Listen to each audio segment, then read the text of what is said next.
Today, NASCAR is back in Pennsylvania for its second and final stop at Pocono Raceway. Pocono is a unique track with unique challenges. The three turns, patterned after popular IndyCar tracks when the track was built, are all different, and so are the three straightaways. So once again, there is a lot of pressure for crew chiefs to get their driver the perfect setup so that they'll wind up in victory lane. It's time to see which crew has this tricky triangle all figured out. It's the Overton's 400 at Pocono, and this is NASCAR on McBlam Racing.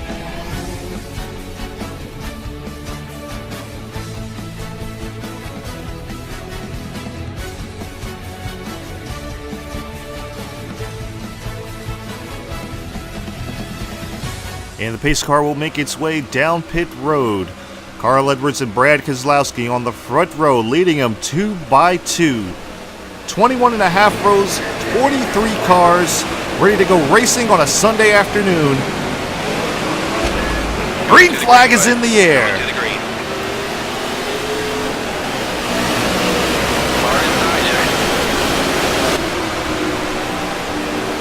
Crossing the start-finish line. Inside line's checking up just a little bit. We go down into treacherous turn 1. Oh, Danica sideways. We get it into Austin Dillon. Dillon's around and the caution is out.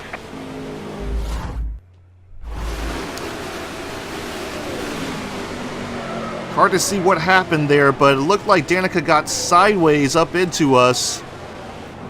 Nowhere for the three of Austin Dillon to go. Pit road's now open. Crew's on the wall. Yeah, I'm not sure what happened there, but that's what happens. I mean, turn 1's usually the craziest out of all of it, but let's just try to regroup, get it back from there.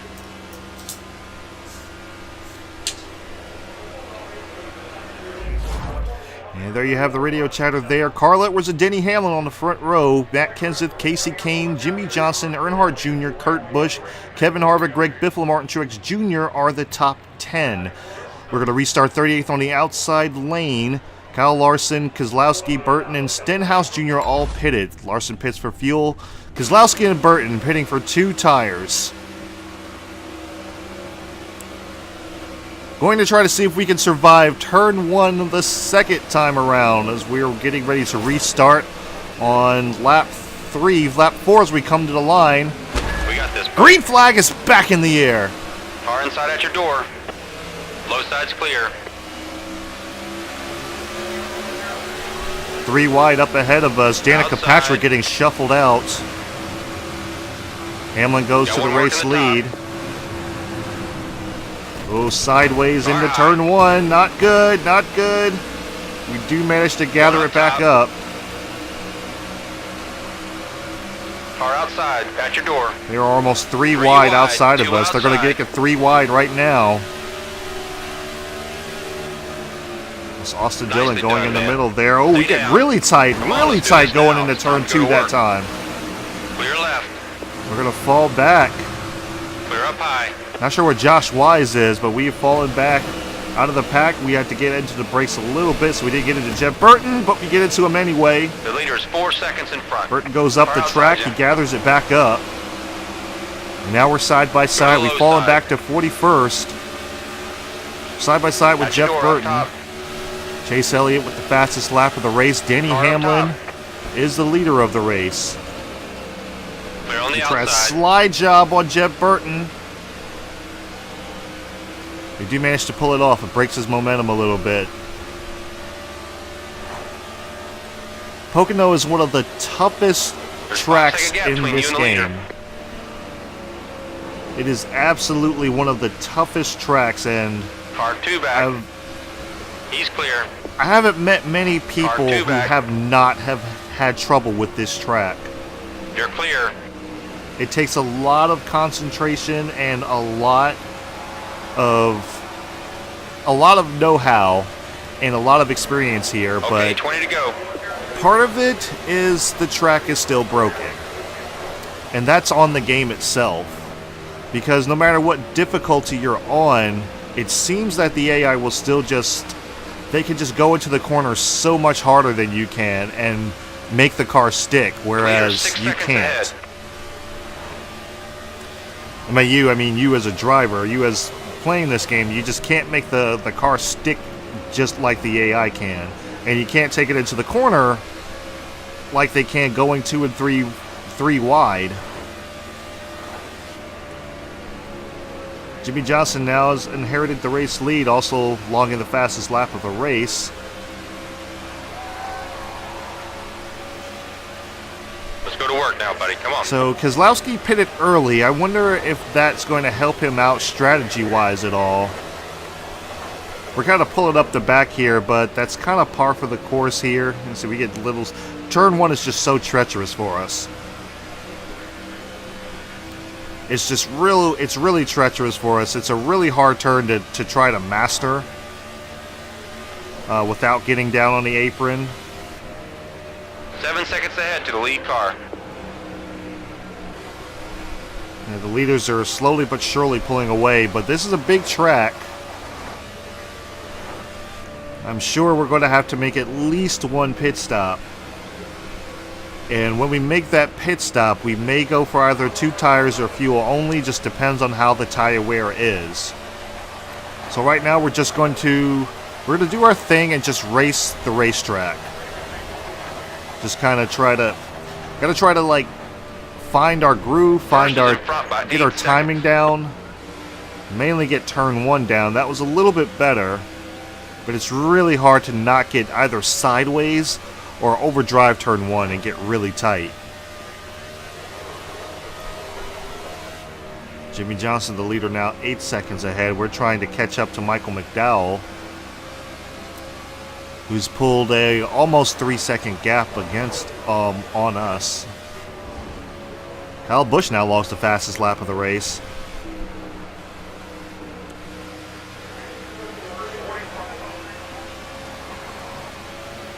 There's a 9-second gap to the leader. Yeah, I don't know how. I've always known this track to be extremely difficult, especially in real life NASCAR. It's a really difficult track to get around. But I feel like if the player's going to have any kind of trouble with it, I feel like some other cars should also have that kind of trouble. Way to go, buddy. So we're catching McDowell slowly but surely, but I feel like the AI should have some trouble as well. And mainly, I feel like there should be the field should spread out more. If it did that, I feel like it would be a little bit better to race on, and it wouldn't be as taxing on the player. You know, he's not just hanging back here like we are back in 41st place. Although we are catching up to Michael McDowell, and looks like a few other cars. The field is starting to spread out. The leader is 10 seconds ahead. But this is one of the tracks that they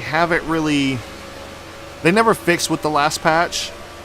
It's still pretty intense racing. It's still pretty restrictor plate style racing. I would say this track and probably, obviously New Hampshire is probably definitely one of those where the pack just doesn't spread out and you're constantly racing either side by side or 2 and 3 wide, which they have fixed most of the 3 wide nonsense that goes on, but not much Gotta get more aggressive, man. Pass the slower car in front. Not much of the 2 wide as we're getting to the inside of McDowell, trying to work the side draft on him.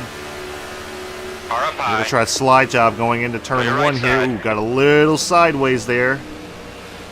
Car Oh approaching boy, low. here comes Michael Car McDowell inside, battling back on the inside. Clear low. He got loose. I saw his car get sideways. We do manage to complete the pass, though we got into the wall just a little bit there.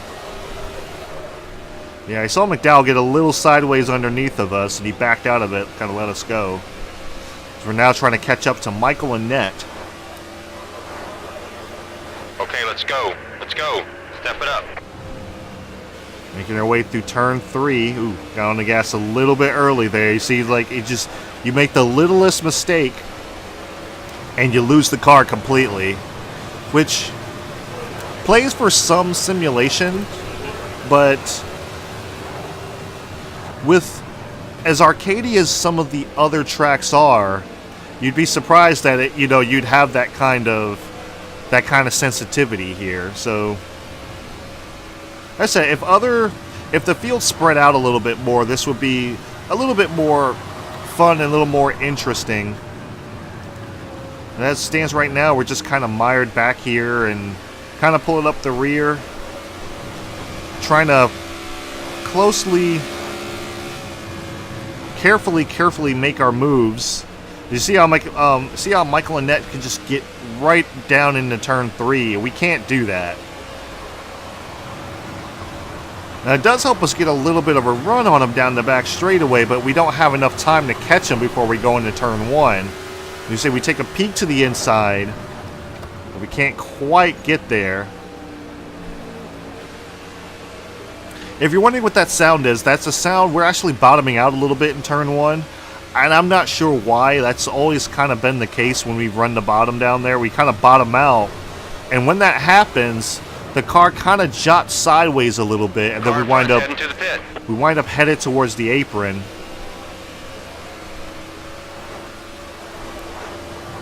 Nice. It seems like right there, buddy. Seems like Michael McDowell is going to be pitting this time by, so we're going to back out of it just a little bit and run the high side, so we don't get into the back of them. Left side's clear. Tony Stewart's now inherited the lead as pit stops are now happening. We can do this. Gotta keep focused. We've hit the halfway point of the race. Inside's clear. Yeah, you see, like we bottom out a little bit there. And when that happens, as soon as that happens, the car does jot a little bit sideways. And that points us at the apron, so we have to be really careful. And that just may be a setup thing. You know, it's something we got to figure out there. It may help us get into turn 1 a little bit. We overdrove turn 2 just a little bit there. Got sideways off of it. We managed to save it. We're okay, trying to catch up to Danica Patrick now. Trying to make up at least some time. We're now in the yellow on fuel. Danica Patrick comes down pit road. Looks like she locked the tires up a little bit getting in there, but looks like she'll make it. So we're down in 31st. Ooh, boy, there you heard that was really bad that time. Dale Earnhardt Jr. is now the race leader, so this is going to get him some bonus points. And I would not be surprised if Earnhardt Jr. did inherit the points lead back. And honestly, in the old system, this would be pretty exciting. Just, you know, Earnhardt Jr. and I just swapping back and forth. You know, before the chase happened, you could have this potentially have this kind of battle. Now I know why the chase was. Adopted, so that they didn't have something that happened, kind of like in 2001 with Jeff Gordon, because Jeff Gordon just kind of ran away with it. So they didn't want that to happen. So they introduced this chase format and everything. But I can't help but, you know, wonder how much more exciting it would be if, you know, I'm battling back and forth. And caution is out. Looks like we have some trouble on the front stretch. Yeah, cars coming down a pit road. Hamlin gets sideways. Around goes Hamlin. And around goes Regan Smith. Regan Smith will bring out the caution. Clean up truck, are you clear? You want to pit, buddy?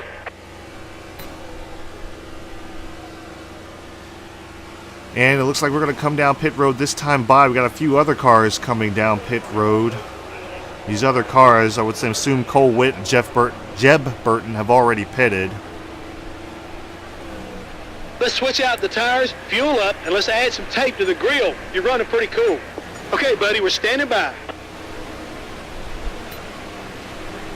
I'll listen to you this time.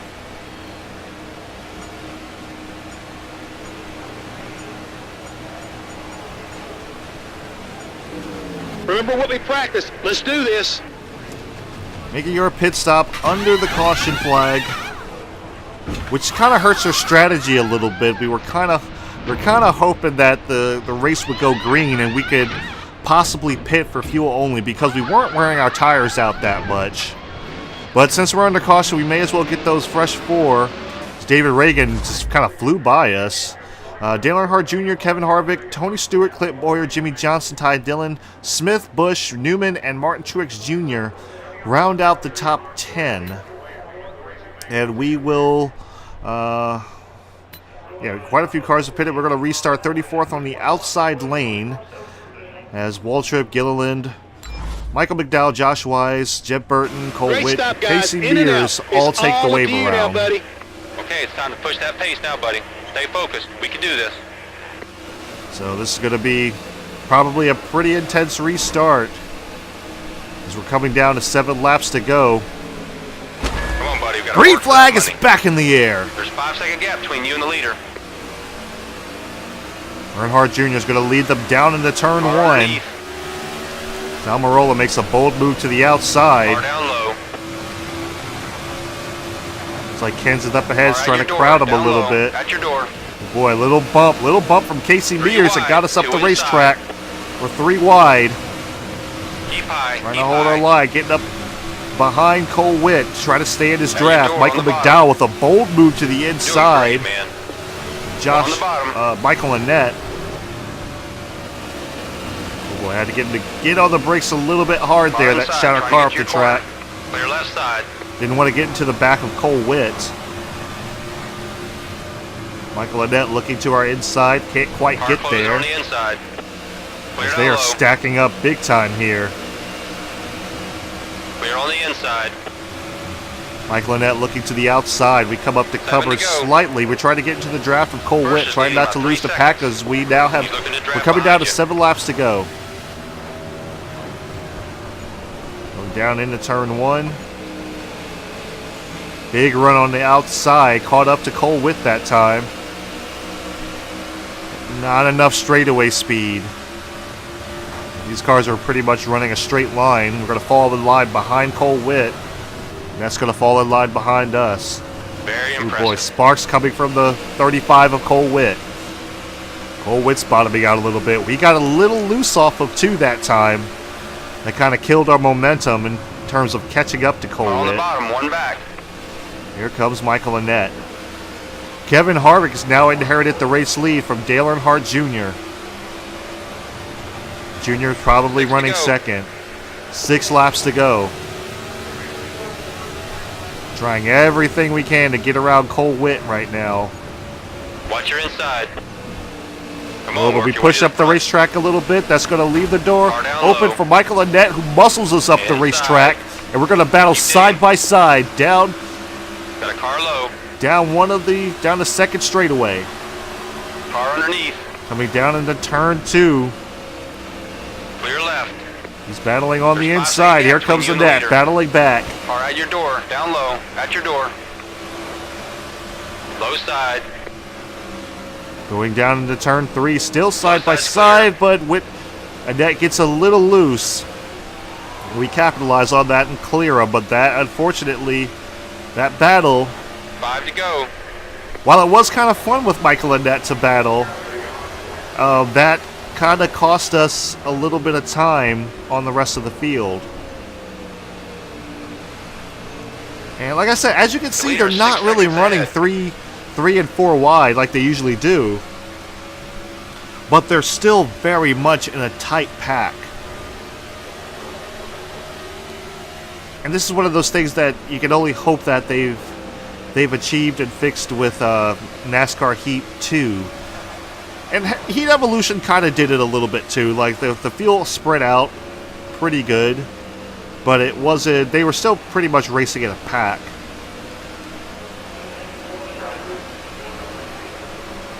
And hopefully, like, we get it to where now the field does spread out a little bit, because while the restarts are intense, you would expect after 2 or 3 laps or so that things would calm down. Boy, Michael McDowell battling side by side with Cole Witt. All right, McDowell's going to try to battle back to the inside, but we're going to get in the draft of Michael McDowell. Going to work our way to him. Big run off of 2 that time. Gotta go get it. Not sure how that happened. We got a big run off of 2. We're going to try to get the run off turn 3 this time by, but it doesn't look like we... Oh, we do. We do get a run. We work our way to the inside of Michael McDowell. You're doing it today. Clear high. Clint Boyer is now in the race lead. Car up top, one back. First is in front by 8 seconds. Oh boy, side by side with McDowell. We pushed up the track a little bit. Car outside. Managed to keep it off of McDowell. It's all clear, bud. Kept some momentum on him a little bit of side drafting. Just try to keep some momentum on these guys. Oh boy, a little sideways going into 2. We're okay, we gather it back up. That cost us some time to Cole Witt once again.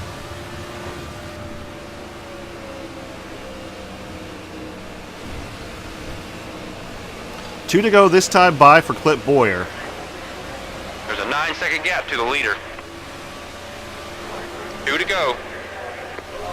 It's really hard to try to get a handle on this track. It's really, really hard. And as most of you guys, I mean, it's pretty obvious that I do this post-commentary, but I'm interested how the radioactive is going to come out because I don't say a whole lot during the race. I'm just literally just quiet and trying to hit my marks here as we got a big run off of 2. Another big run. Looks like we're hitting turn 2 just right. Oh boy. Gilliland looked like he got a little sideways there. We're going to try to capitalize on it. Final lap. Clint Boyer is battling side by side with someone. I missed it on the telemetry up on the top right. And now we worked into the 39th position.